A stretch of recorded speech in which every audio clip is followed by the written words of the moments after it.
Hello, you're watching the Kerrang video podcast from Slam Dunk. My name is Gustav. I'm in Young Guns, and I am guest interviewing Steve, and I'm in Newfound Glory. He is indeed. Steve, how you doing? Good, how are you? I'm very well. This is a very surreal experience for me, so please excuse me. I've never interviewed anybody before. Well, I'm glad I can be here to help you out in your first interview. All right, well, let's I hope it's painless. It will be. Well, for you, maybe not so much, but I have a list of questions that I wrote on the palm of my hand, so Okay. Bear with me. I'm ready. All right. First question, Steve. Newfound Glory. One of my all-time favourite bands, can I say as well? So this is an honour. Thank you very much. You are at the stage of your career where you're considered to be a classic band. You know, you are definitely one of those bands that is revered and everyone looks up to. So, with that in mind, how many albums have you had now? Like 4 or 5 records now? Like 7. Wow, amazing. Right. Well, I have to confess to being a bit of a new school Newfound Glory fan. But can I say that at this stage of your career, you are considered a kind of a classic revered band, but you still manage to be contemporary and kind of modern and relevant. And is there a specific thing that you do to do that, or is it just a very natural thing? I think one of the things that we do is we listen to new music. We listen to modern music, bands that are playing today. I think one of the things to a lot of bands that, you know, get popular quick, they kind of get bitter and don't really listen to the new music. They kind of stick to their own thing. And with us, we're always, you know, trying to find new bands, and we're always like excited just about whatever's going on at the time. So I think that's why our band's been able to still stay relevant. You know, luckily we still write songs that people like, and we still put on a show that people still want to go see. You know, because to me it's crazy that people still go and buy Newfound Glory T-shirt, and they have like 5 other ones in their closets in all different colors. And you know, it's a cool thing. It's surreal for me to still be in a band now. You know, being however long we've been around, and started it when I was 16 years old. Wow. You know, and now being in England, you know, playing the Slam Dunk Fest, headlining over all these young and cool. Upcoming bands, but they're still big bands, you know, still really, you know, so it's cool for us to be involved with all this. It's awesome. Well, I think that like one of the things that people like about you so much is there is always, even kind of maybe if your songs are a little more downbeat and a little kind of, you know, focusing on the more kind of dour side of life, you're very kind of positive and you have a genuinely likable quality to you. And is that something that just comes through naturally?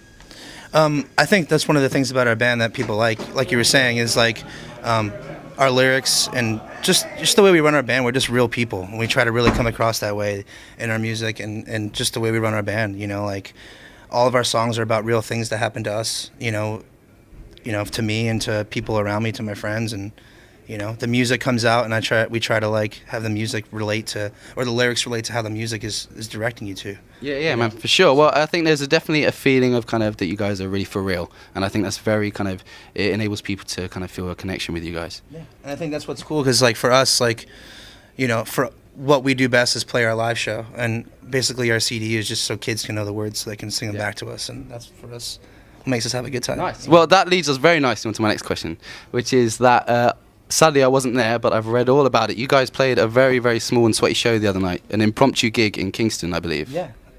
We got a call from Adelio Flores from Set Your Goals right when we landed too, and he texted Chad. He's like, "Hey, we have this show, and we're trying to get secret bands to jump on it." So we didn't know how far away it was from where we were, but at the time it took us like 2 hours on a train, or we took the underground and had to go on a train, and like ended up getting there right before we got on stage. But luckily Fireworks was there, so they jumped on and played a couple songs, and then we like got there and jumped right on stage, and it was crazy. Like it was like 100 kids, but it was all the kids on the stage, singing along. So it was really cool. I've heard very, very good things about it. Has it been a while since you played a show that small?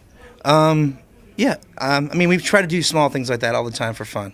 I did, like last time we were here, we did like a secret show where we just did like all request songs. So Jordan would just hang out the mic. People would say, "Oh, what song you want to play?" And luckily we know like a lot of our songs from all of our records, to where people can call out a song and right away we know that, you know, we know it. So I think that's a really amazing thing. We struggle to remember an 8-song set, so fair play, hats off to you. All right, man. Just very quickly, bands at Slam Dunk. Are there any bands in particular you're trying to catch? There's tons of bands. I mean, I can go down the list, but it's like if I say all the bands, it's gonna be all my friends' bands. Yeah. Like, oh, I want to see, you know, 4 Years Strong, Set Your Goals, Hit the Lights, all the bands in the list. But in particular, no. I mean, like all the bands are my friends, and it's just like walking down the hall, you just see everybody that, you know, we've toured with, and you know, it's just really cool. Yeah, definitely. It's a really good vibe, and there are, as you say, loads of great bands playing. Tons of good bands. There really are. Right, moving on very quickly. As a young, well, I say young, sadly I'm not actually that young, but as an aspiring musician, are there any kind of pearls of wisdom you can give? just don't let, do everything yourself and don't expect anybody to do it for you as a band.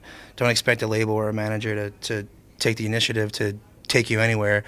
You care about your band more than anybody else in the world, so the only way you're really going to get stuff done is if you do it yourself. Very nice. And everybody else is just icing on the cake to help out the situation. But I think that's where a lot of bands kind of like, they kind of like, well, nothing's happening. It's like because you're not doing anything about it to change it, And for us, we've always like, we always keep on doing stuff and keep on touring and putting out special records, cover records, and 7 inches every tour. Try to do different things with T-shirts and try to keep it fresh. Obviously, our band's been around for 13 years. It's like there's not so many things you can do that are like different. So well, you're definitely doing something right, man. Because your records are still fantastic. So listen, I'm going to get out your way, let you get ready for your show tonight. So thank you very much, sir. That was a great interview. That was relatively pain-free. Thank you. I'm Gus. You're watching the Kerrang! Video Podcast. Peace.